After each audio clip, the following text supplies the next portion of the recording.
뇌수막종의 증상은 뇌의 어느 부위에서 발생하여 주변 뇌를 압박하는지에 따라 증상이 달라지게 되는데, 이렇게 여러 원인이 제시되고 있다는 것은 명확한 원인은 아직 연구 중이라고 생각하시면 됩니다.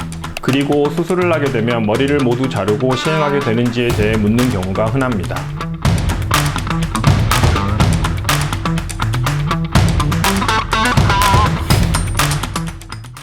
안녕하십니까. 저는 이대서울병원 신경외과 교수 김주성입니다. 수막종은 뇌를 둘러싸고 있는 수막과 거미막세포에서 기원하는 양성 종양으로서 원발성 뇌종양의 약 20% 정도를 차지하고 있습니다.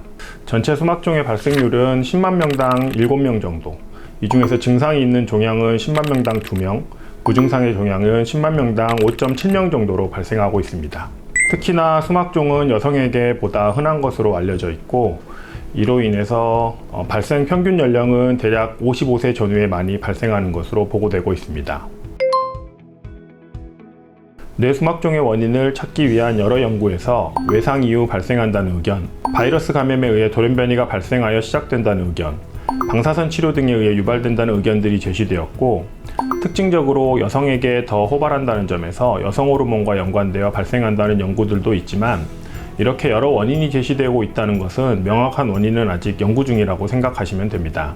결국은 세포의 돌연변이에 의해서 발생하는 것으로 볼 수 있으며, 수막종에 따라 성장 속도 또한 모두 다르기 때문에 무증상의 수막종의 경우 종양의 성장 속도를 고려하여 적절한 치료 시기를 결정하는 것이 좋습니다. 특징적으로 또한 신경섬유종증 2형 환자들의 경우에서는 뇌수막종이나 신경초종의 발생 가능성이 더 높아진다고 보고되고 있습니다. 뇌수막종의 증상은 뇌의 어느 부위에서 발생하여 주변 뇌를 압박하는지에 따라 증상이 달라지게 되는데, 호발 위치로는 양측 뇌 사이에 위치하는 되뇌겸이나 시상동 주변이 가장 흔하며 뇌 표면 부위에 발생하는 경우가 많은 것으로 알려져 있습니다.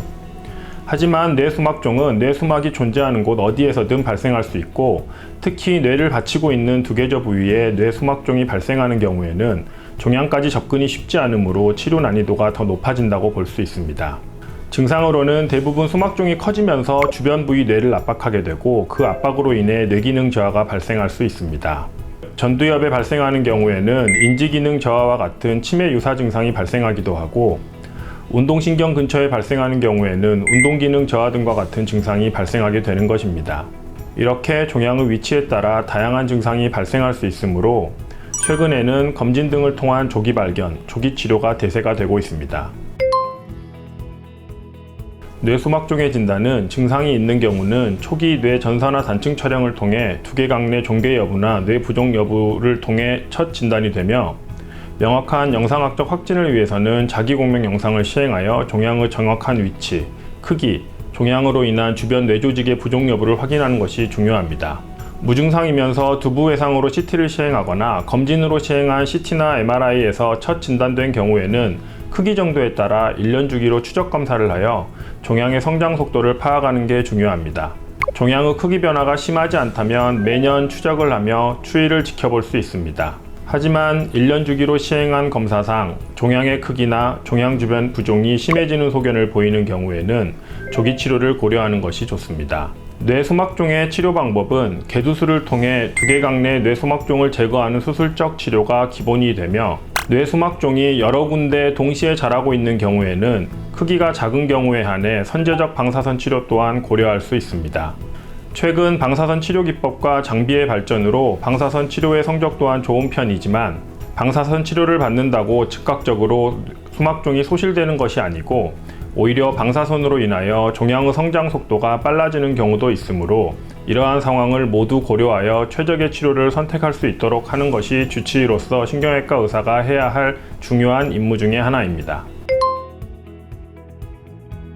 뇌수막종이 처음 진단되고 수술적 치료를 받아야 한다는 설명을 드리면 대부분 환자들의 질문은 크게 두 가지입니다. 수술 이외의 약물 치료나 방사선 치료로는 치료가 안 되는지, 그리고 수술을 하게 되면 머리를 모두 자르고 시행하게 되는지에 대해 묻는 경우가 흔합니다.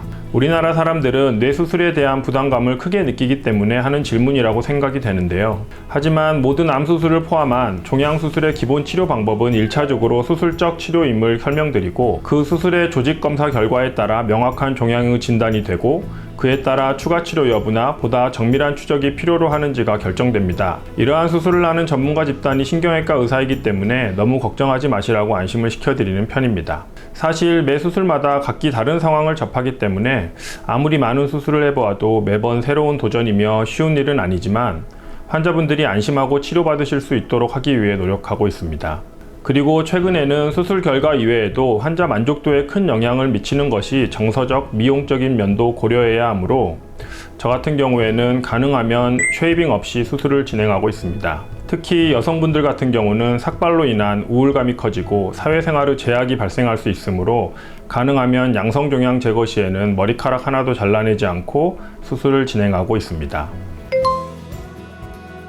뇌수막종이 서서히 자라는 양성종양이라고 하더라도 언제든지 재발할 수 있는 가능성은 있습니다. 그래서 수술 이후에도 주기적인 추적 검사를 잘 시행하여야 하고, 수술적 치료 이후 5년간은 1년에 한 번씩 MRI 검사를 시행하고 있고, 5년 이후에는 2년 주기로 검사를 시행하여 최소 10년 정도는 추적을 하고도 재발이 없을 때 비로소 수막종에 대한 완치 판정을 내리고 있습니다.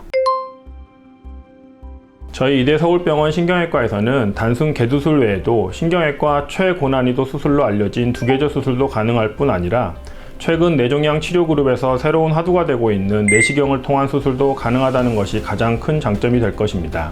다양한 수술적 치료가 가능하다는 것은 환자에게도 최적의 수술적 접근법이 가능하다는 뜻이 되기 때문입니다. 그리고 앞에서 설명드렸듯이 환자가 느낄 수 있는 심리적 부담감, 정서적, 미용적인 부분까지 모두 고려하면서 치료를 시행하고 있는 것이 저에게 치료를 받은 환자분들이 느끼는 가장 큰 만족감인 것 같습니다.